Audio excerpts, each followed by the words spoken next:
right, guys. So we're back at it here with Matt Hamilton. This is after the interview.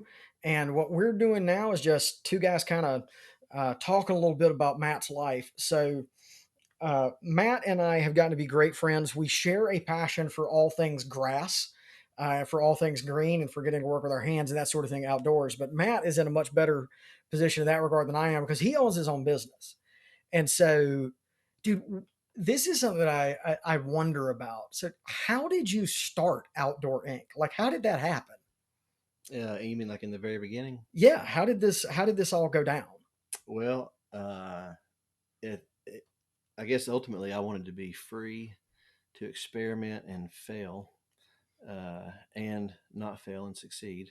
Okay. And so I had a couple great jobs working for some really great guys, and uh, I had moved out with a friend. A friend of mine was going to get married. I had a choice to move back home with my parents in my 20s, which isn't cool, but Yeah. it enabled me to be debt free and start going and doing odd jobs for folks that were consistent with what I'd done. So I just bought some tools and started asking people for work. And I mean, I went from, I guess, me and a couple small tools to 30 people and commercial property and trucks and Wow. equipment. And I look back and I don't know how it happened. It's just God opened. I guess I have firsthand experience of God's providence in opening and closing doors because I can't think of anything that I've done that has impacted the growth. I'm not going to say I'm a successful person, but I'm certainly doing better than I deserve, and it's all because of the Lord opening and closing doors. So, how did you get your first client? Just as somebody you knew through, church or wherever it may be, and saying like, "Hey, I heard you need help like pruning your bushes or something." Like, how did you find your first account? So the first account actually was a client of my last boss, and they asked him to come do some maintenance work for him, and he wasn't interested in doing it.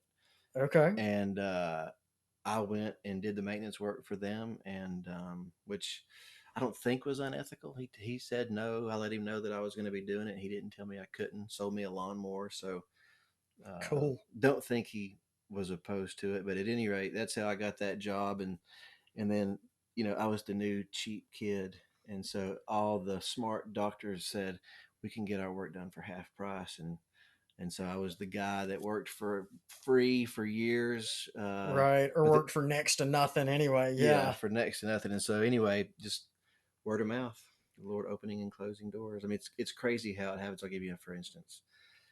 I knew this lady who worked at a Maker Patent tennis facility, and she did maintenance there. And so she thought, well, since I do maintenance and I'm involved in outdoor grounds maintenance activities, I could probably drive a Bobcat. And so her next door neighbor was a film producer who was filming this do it yourself TV show about building fences. And so they were going to build a cheap fence for one person, middle of the road fence for the next person, and then high end fence for himself. And backyard, super steep hill. This girl gets back there trying to clean this property up, and she buries the bobcat. Oh no. And so she happened to have met me because I had done a job at the same facility at one time. So they called me up and said, "Hey, can you get this bobcat unstuck?" So I get the bobcat unstuck. End up doing all the work for them. They end up loving me. One of the persons that was getting the free fence was an interior designer, and 2 years later, some architect asked the interior designer who she would recommend to do some landscaping work for a new couple in town. She remembers me, gives him my name. He gives my name to this person. It starts out as a $6,000 job, and by the end of the year, it was 300,000. So I Wow. didn't do anything to make that happen. Just dots were connected that I had no part in, and the Wow. next thing you know, humongous job for some of the. And what's interesting, those particular people, that was at a time in my life when I wasn't married. I was heading in the direction of taking my faith much more serious. And that guy, who was obviously successful, when I would want to talk to him about making money, he wanted to talk to me about Jesus. And so, because I wanted to Oh, be more wow. like him, I was doing whatever he said, and he was saying you need to be reading your Bible. So I was reading my Bible because I wanted to impress him. And so it's just the Lord was using all these experiences to provide me with what I needed to live, and then also the real bread of life. And so drawing me closer to Him. And so all that just has been part of God rescuing me from myself. Oh, wow. That's pretty cool. All right, guys, that's it for after the interview. Everybody, I hope you enjoy your week.